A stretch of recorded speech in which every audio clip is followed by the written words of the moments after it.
Tanzania, nchi ya amani, umoja na matumaini. Kutoka kaskazini hadi kusini, mashariki hadi magharibi, vijijini hadi mijini, Watanzania wako imara wakifanya kazi kwa bidii, kwa heshima na kwa utu. Hii ni ardhi ya wajasiri wanaoamini katika kesho njema, huku wakijituma kwa vitendo na si maneno. Chini ya uongozi wa Rais Dr. Samia Suluhu Hassan, taifa limepiga hatua kubwa katika sekta ya elimu, afya na miundombinu. Barabara zinajengwa, shule zinaimarishwa, hospitali na vituo vya afya vinajengwa, na kila Mtanzania anaguswa na matokeo halisi. Kauli mbiu ni kazi na utu, maneno yenye uzito yanayobeba roho ya taifa hili, kwa sababu kazi bila utu haina maana, na utu bila kazi haujengi taifa.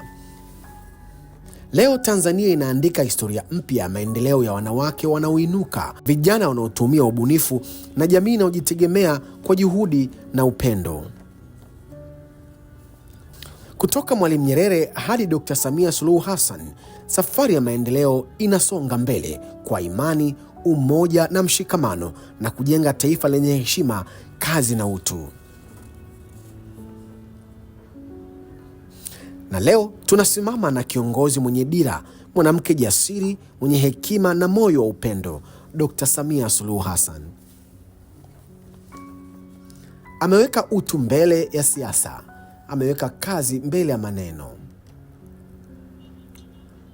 Ni mama wa taifa, ni sauti ya matumaini, ni ishara ya Tanzania inayoendelea kusimama imara. Oktoba hii tunachagua kazi, tunachagua utu, tunachagua amani, tunachagua maendeleo.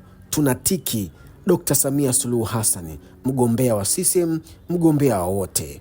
Kwa Tanzania yenye umoja, kwa kazi yenye utu, kwa maendeleo ya wote. CCM, kazi na utu kwa Tanzania mpya.